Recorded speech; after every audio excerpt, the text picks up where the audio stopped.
In order to determine the geographical position of the sea, you should study its location on the map. Consider the characteristic on the example of the Sargasso Sea. Relative to the equator, the sea can be in the northern or southern hemisphere.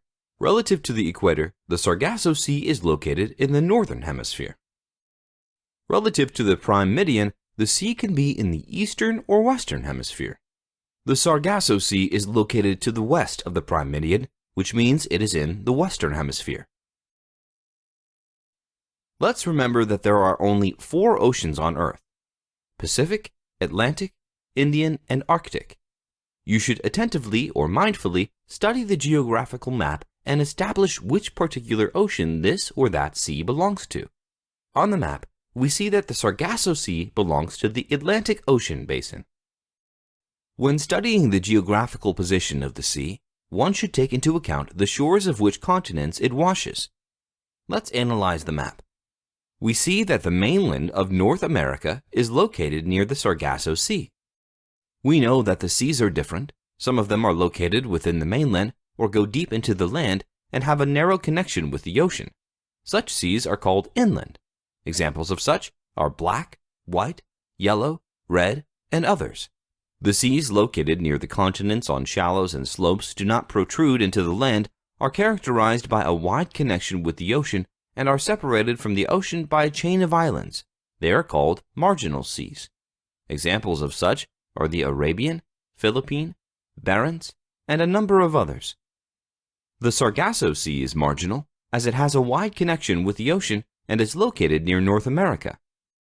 When characterizing the sea, one should pay attention to the shape of its water surface. It can resemble an oval, a circle, an elongated or flattened figure. You should also analyze which parts of the oceans are represented in the sea: islands, bays, straits. We see that the shape of the Sargasso Sea resembles a circle and has a significant area. Within the sea there are islands, Bermuda, Bahamas, and some others. In order to estimate the depths of the sea, you should study the map and refer to the depth scale. On the map, we see that the average depth of the Sargasso Sea is 4,000 to 5,000 meters, and the maximum depth is 7,000 meters. To understand what kind of bottom topography is in the sea, one should examine the depth scale and the corresponding coloring of the map. Remember that the deeper the seabed, the darker or bluer the color will be on the map.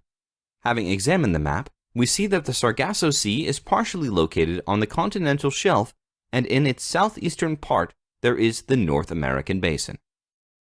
We already know that the temperature and salinity of the waters in the world ocean vary from the equator to the poles.